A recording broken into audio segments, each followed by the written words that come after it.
Hi, I'm Julie and welcome to Still Sassy, where we cover the topics of skincare, mindset and makeup for women over 50. Now today I want to take you back in time to October 2015.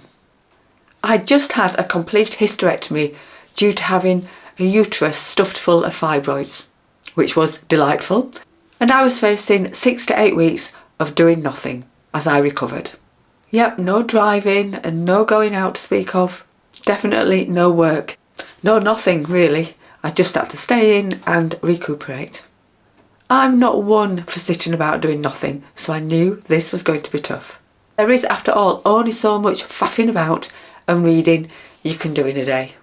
I'm not and never have been into daytime TV. I'm usually at work. And there was nobody at home either, so I had nobody to chat to. Boring, boring, boring.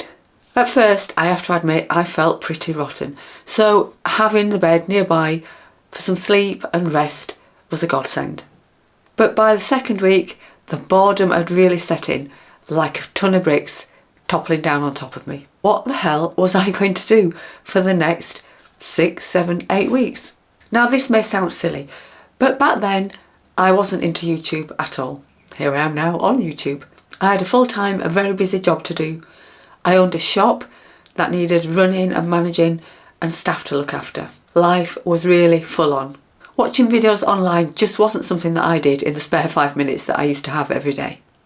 But one morning, as I rested on the sofa with my feet up, I found myself, as you do, aimlessly scrolling. I think maybe somebody had suggested that I try YouTube to keep myself occupied, or maybe I just stumbled across it, I can't quite remember. It's a long time ago now. But I was desperate for distraction, so I thought, why not give it a go? So I typed in a few search terms, not really expecting much. And then I found Pixie Woo. Now before I continue with this story, because I'm sure you're very keen to find out where this is going and how it ends, don't forget, if you're liking this video or any video I've ever made on this channel, please hit the like button somewhere down below and also subscribe if you fancy doing that as well. Thank you. So, Pixie Woo. Up popped 2 makeup artists, Nick and Sam Chapman. And they were talking about all things skincare and beauty and makeup. Now I've been obsessed with all those subjects since teenage years really, very early teenage years. And finding this channel was like finding a treasure chest of gold. Within minutes I was completely hooked. And luckily for me, they had tons of videos that I could watch. And then I discovered Trinny Woodall's channel and down the rabbit hole I went. Suddenly my time off became very interesting indeed. Some might say that staring at YouTube all day really isn't a healthy pastime, but I was happy. And little did I know, this mindless binge watching would spark a massive shift in my life. Yep, just finding these 2 channels and everything changed. But here's the twist, it would take me 8 years to act on it. Let me explain. As I watched video after video, an idea started to form. Although Trini was covering some skincare and makeup topics for more mature women, Pixie Woo were more focused on general beauty tips and showing you the makeup looks that they'd done for fashion shoots and editorial shoots and the like. And it was all extremely interesting. But what I couldn't find back then was a channel made just for me. And by that I mean a just turned 50 woman who felt a little lost in life, pondering on her future. Was I actually living as I wanted to? Was I doing the things that lit me up? Was I capable of doing the things that I always thought I might do as I got older? For instance, could I still wear makeup? So many women, when they get 50 and beyond, start to think that they can't put makeup on their skins anymore, that they're just too old.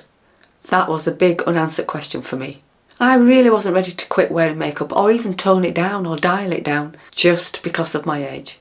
I didn't want to create looks that were sort of nondescript really, just because I was worried how other people might view me or what they might say. So this was what went through my mind back then. Could I and should I start a channel for women over 50? That was the idea that floated around my mind for most of the time that I was off sick, and it was in the end nearly 8 weeks I think. I spoke to my husband about it, I bet he was very pleased about that, and although neither of us had a clue of how to start this sort of adventure, his response was, just do it. I was so excited and I had ideas bursting out of myself. My mind was full, my heart was pounding, just that level of excitement that I hadn't felt for a while. I was almost grateful then to my sick leave because it was giving me the space that I needed to think about my future, to think differently, to ponder on what I was capable of and what I wanted to do. What could my future look like? That's what I thought about a lot. For me, I think it was doing something I truly loved or covering a topic that I truly loved, but that would help people at the same time. I didn't know how or what it would entail, but this idea for a YouTube channel focused on women over 50 was stuck. I created my first YouTube video in January 2019. Yes, 4 years after that seed of an idea was planted. Gosh, it was nerve-wracking being on video. And I literally had to push myself out of the comfort zone, drag myself out, screaming and kicking to stand in front of that camera. Now my style is to go all in when I have an idea. I like to know everything about a subject before I dive in, and this was no different.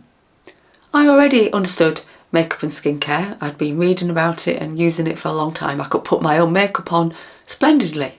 I loved everything about it. However, I knew that if I was going to be able to give good advice to women over 50 about all this stuff and also put makeup on other people's faces, I needed to know how to do it properly. So in July 2019, I trained to be a makeup artist. I went to London to learn from a guy called David Horn, who is a makeup artist to the stars, and he came recommended by Pixie Woo through one of their videos I was watching one day. And I thought, if he's good enough for Pixie Woo, then he's definitely good enough for me. That training was fab, although I was the oldest person by miles. David understood what I was trying to do. I told him about the YouTube channel that I wanted to start, and he was all in there with me as well. He wanted me to succeed and do it too. I learned so much, and to this day I'm still friends with David, and I really hope to get him on this channel one day. You're going to love him. But here's the thing, at that point I had to put my business dreams on hold. In March 2017, 2 years before I made that first video, I quit my highly paid corporate job and became an accredited life coach. But that's a whole other story for a different day. I needed to make money, of course everybody does, and coaching gave me the opportunity to do that quite quickly because I'd trained to be a coach, I'd done some counselling in the past, I was in the caring industry for quite some time, I was good at talking to people, I was good at understanding what was going on and helping them overcome issues. So coaching was great for me. It was a very natural role for my personality and my skill set. So that's why if you look at my channel you'll see a gap in the videos that I made. I made a fair few and then there's a gap. I was busy doing something else so that I could earn money. But, and this is important, I never lost interest. The idea bubbled away throughout that time, and to fill my cup and just keep my fingers warm in the makeup world, I just made up other people for very little money, just as a nice thing to do really, particularly around where I live. I just advertised that I was giving away either free or very low cost sessions, and my calendar filled up. So flash forward to September 2023 and I'm still working as a coach, mainly now with business women who are wanting success and wealth. I was helping them with that. I wasn't really in love with what I was doing. When I became a coach, I never thought I'd end up doing that sort of coaching. So once again, I realised I couldn't leave my idea of my YouTube channel for women over 50 for much longer. So almost overnight, I made the decision to go all in. I stopped working with business owners, focusing any coaching that I was doing on women over 50 instead. I named my new business Still Sassy Over 50 because I think women are and should be still sassy over 50. I launched a website and new social media channels, and in January 2024, Still Sassy Over 50 became my whole focus. I can't tell you how much of a relief it was to let that cork pop. I was doing something that felt right and that excited me. I jumped out of bed every morning in a mad hurry to get on with the day, and that's something I hadn't done for quite a while. They say you should never have regrets, whoever they are, but I can't help thinking, what would have happened if I'd started my YouTube channel and this business in 2015 when I first had the idea? The landscape was very different back then. There was no one exclusively creating content for women over 50, and now there are loads. Which is fine, it shows that there's a market for it, but obviously it means that it's harder to get seen and heard. Still Sassy is growing fast, but just imagine how many women I could have helped in the last 9-10 years if I'd seized the day back then. I could have had 500,000 subscribers, a thriving community, brand deals, but I didn't start it back then. Instead, I procrastinated. I put off decisions and I let people talk me out of it. You know the kind, oh, you shouldn't do that, or you'll never make a go of that. Don't give up what you're doing for something that you don't know anything about. So I've asked myself, was the time just not right back then?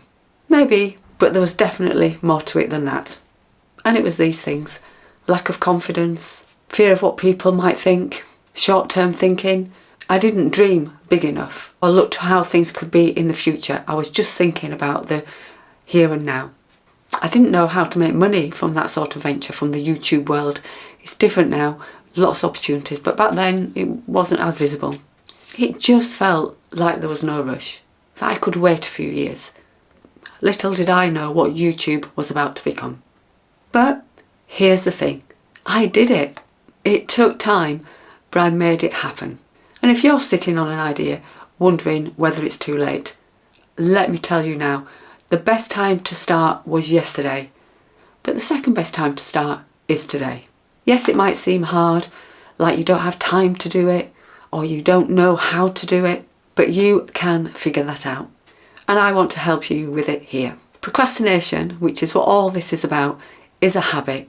And it's a habit, like any other habit, that can be broken. So try these simple exercises to get your idea back on track, no matter how big or how small. So number 1 is the what if I had started exercise. Think about something you've been putting off for years. It doesn't have to be a business idea, it could be anything. What if you started on this the first time you had the idea, way back when? Where would you be now? I want you to visualise your new reality. Really feel it.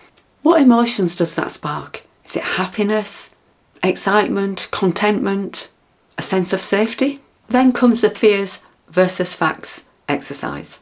List the fears that are holding you back, as many as you can. Might be tricky to think of to start with, but once you get going, you'll be on a roll, I promise you. It might be things like, what will people think? I'm bound to fail. And that old chestnut, I'm not good enough. Just get them all down. Now, next to each fear, list something that disproves it. For example, I'm not good enough. That's the fear. But the fact is that you may have already helped a number of people on the topic you're interested in during casual conversations. So work through all those fears and put something alongside it that enables you to scribble out the fear. And then finally, there's the start before you're ready challenge. Take a small step towards your goal today. So if, like me, you've been wanting to start a YouTube channel, challenge yourself to record 60 seconds of something today. Just on your phone, and not for posting, just for practice. If you did that every day before you finally started your YouTube channel, you're going to feel a lot better when it comes to standing in front of that camera on day 1. And then I want you to think about setting a deadline and make yourself take action. Give yourself 30 days to achieve something from today. Whatever that is, just get started with rolling on towards this thing that you would like to do in your life. So rather than just listening to my story, think about your own. Have you got an idea that really excites you, but you've been sitting on it for weeks, months, maybe even years? What's stopping you from getting started? What are the roadblocks? And my big message to you today is no more waiting. 10 years will pass whether you start or you don't start. The question is, where do you want to be when those 10 years have ticked by? If you do have negative thoughts sabotaging your life, your career, your results, whatever, then you might be interested in this video as well, where I talk about getting rid of those negative inner voices. So go challenge yourself to get that thing started that you've always wanted to do, or that perhaps you've only wanted to do for a week or 2, but you still want to do it. It's time to make a move. See you in the next video, and thanks for watching. Bye.